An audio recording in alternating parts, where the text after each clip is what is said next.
திருச்சியில் நடைபெறும் இனிய நந்தவனம் 29வது ஆண்டு விழாவில் ரொட்டேரியன் டாக்டர் கே சீனிவாசன் அவர்கள் தலைமையேற்று சிறப்பிக்கிறார். தமிழ்நாடு அஷ்யூர்ட் பென்ஷன் ஸ்கீம் என்ற பெயரில் புதிய ஓய்வூதிய திட்டத்தை முதலமைச்சர் மு க ஸ்டாலின் அறிவித்துள்ளார். அரசு ஊழியர்களிடம் பிடித்தம் செய்யப்படும் பங்களிப்பு தொகை மற்றும் அரசினுடைய பங்களிப்பு தொடரும் என்று தெரிவிக்கப்பட்டுள்ளது.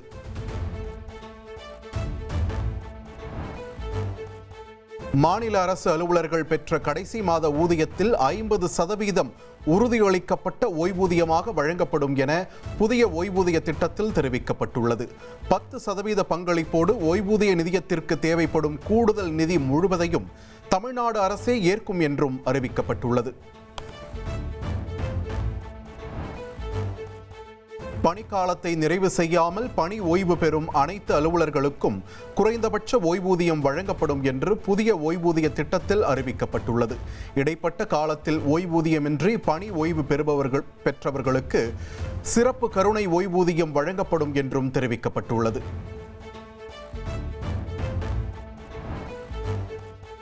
பொங்கல் பண்டிகை சிறப்பு ரயில்களுக்கு நாளை காலை 8 மணி முதல் முன்பதிவு தொடங்குகிறது. ஜனவரி 8ஆம் தேதி முதல் பொங்கல் சிறப்பு ரயில்கள் இயக்கப்பட உள்ளன.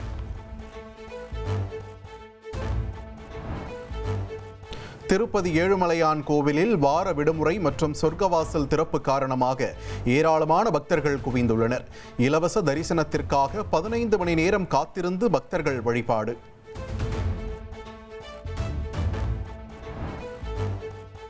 ஆபரண தங்கம் விலை சவரனுக்கு 480 ரூபாய் குறைந்து 1,160 ரூபாய்க்கு விற்பனை செய்யப்படுகிறது. 1 கிராம் தங்கம் 12,520 ரூபாய்க்கு விற்பனையாகிறது.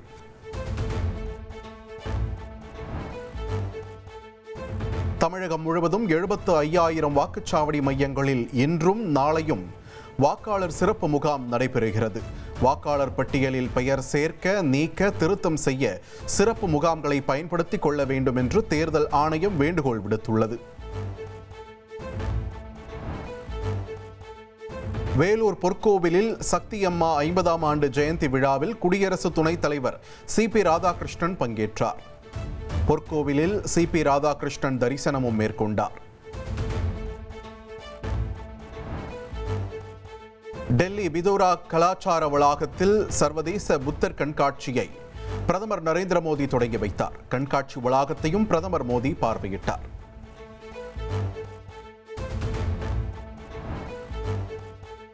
புத்தர் கண்காட்சி வளாகத்தில் கண்கவர் கலை நிகழ்ச்சிகள் நடைபெற்றன.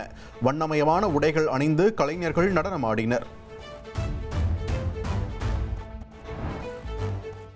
காங்கிரஸ் எம்பி ஜோதிமணி அளித்த புகார் தொடர்பாக விசாரிக்க குழு அமைக்கப்படும் என்று காங்கிரஸ் மேலிட பொறுப்பாளர் கிரீஷ் சோடங்கர் கூறியுள்ளார். புகார் குறித்து ஜோதிமணியிடம் விரிவாக கேட்கப்படும் என்றும் அவர் கூறினார்.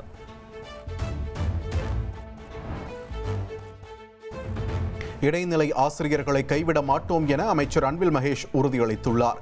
இடைநிலை ஆசிரியர்கள் விவகாரத்தில் நல்ல முடிவு எடுக்கப்படும் என்றும் அவர் கூறியுள்ளார்.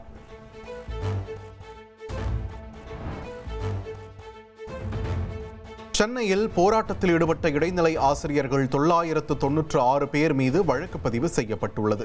4 பிரிவுகளில் சென்னை போலீசார் வழக்கு பதிவு செய்துள்ளனர்.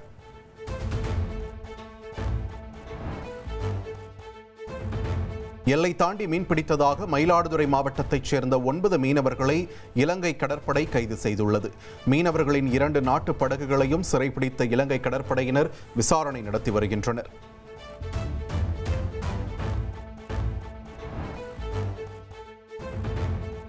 உலக பிரசித்தி பெற்ற சிதம்பரம் நடராஜர் கோவிலில் ஆருத்ரா தரிசன விழா கோலாகலமாக நடந்து வருகிறது. நடராஜ மூர்த்திக்கும் சிவகாம சுந்தரி தாயாருக்கும் மகாபிஷேகம் மற்றும் சிறப்பு தீபாராதனை காட்டப்பட்ட நிலையில் திரளான பக்தர்கள் தரிசனம் செய்து வருகின்றனர்.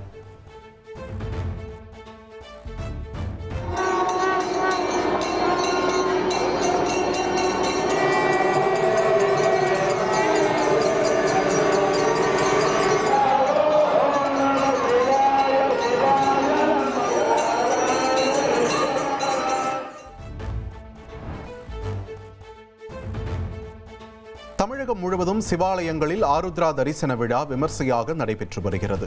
சிறப்பு அலங்காரத்தில் எழுந்தருளி இருக்கும் சிவபெருமானை பக்தர்கள் தரிசனம் செய்து வருகின்றனர்.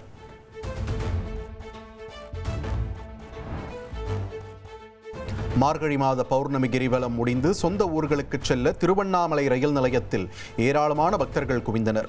ரயில்களில் முண்டியடித்துக் கொண்டு பக்தர்கள் ஏறினர்.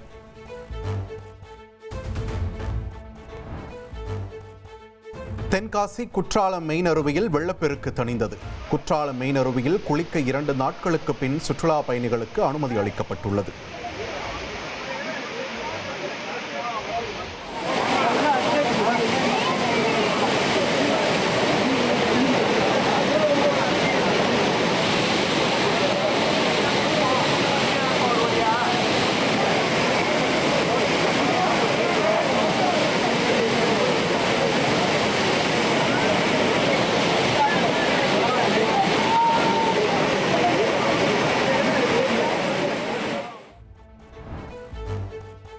தமிழகத்தில் காவலர்கள், தலைமை காவலர்கள், SSIகள் என 24 பேர் இடமாற்றம் செய்யப்பட்டுள்ளனர்.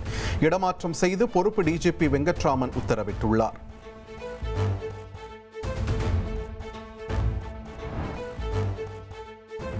சிவகங்கை செம்பனூர் சுகாதார நிலையத்தில் மது பாட்டில்கள் இருந்த வீடியோ வைரலான விவகாரம். 4 மருத்துவர்கள் மருந்தாளுநரை சஸ்பெண்ட் செய்து சுகாதாரத்துறை நடவடிக்கை எடுத்துள்ளது.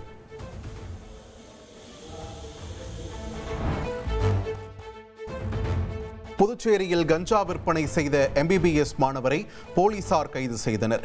மாணவரிடம் இருந்து 2.5 லட்சம் ரூபாய் மதிப்புள்ள 1.5 கிலோ கஞ்சாவை பறிமுதல் செய்த போலீசார் சிறையில் அடைத்தனர்.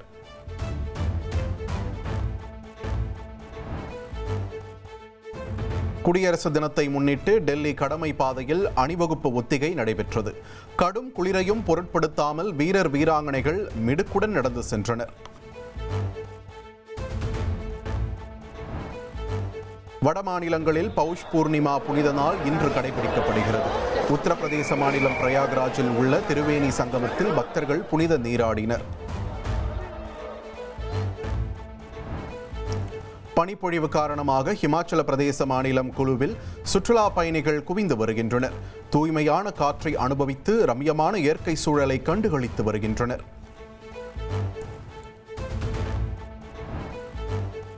கேரளாவில் ஆங்கில புத்தாண்டுக்கு ஒரே நாளில் 125 கோடி ரூபாய்க்கு மதுபான விற்பனை நடந்துள்ளது. கடந்த புத்தாண்டை காட்டிலும் இந்த புத்தாண்டில் மது விற்பனை அதிகரித்துள்ளது. கேரளாவில் ஆங்கில புத்தாண்டுக்கு நேபாள நாட்டில் பத்ராப்பூர் விமான நிலையத்தில் புத்தா ஏர் விமானம் தரையிறங்கும் போது ஓடுபாதையில் சறுக்கியதால் பரபரப்பு ஏற்பட்டது. சாதுரியமாக செயல்பட்டு விமானத்தை பாதுகாப்பாக விமானி இறக்கியதால் பெரும் அசம்பாவிதம் தவிர்க்கப்பட்டது.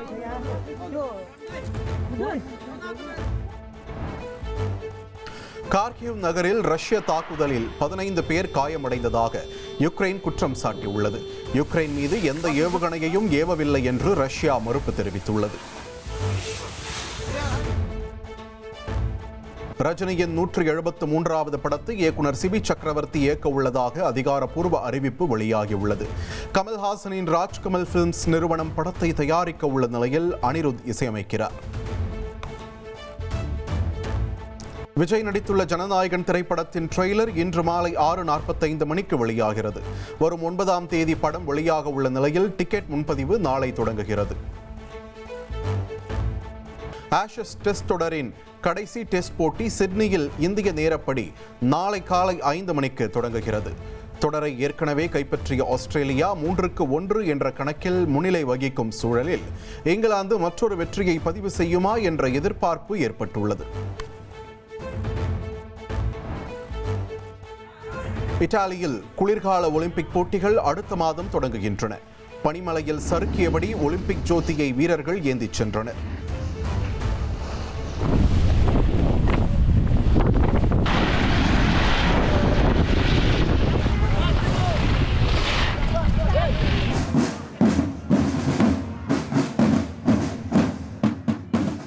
திருச்சியில் நடைபெறும் இனிய நந்தவனம் 29வது ஆண்டு விழாவில் ரொட்டேரியன் டாக்டர் கே. சீனிவாசன் அவர்கள் தலைமையேற்று சிறப்பிக்கிறார்.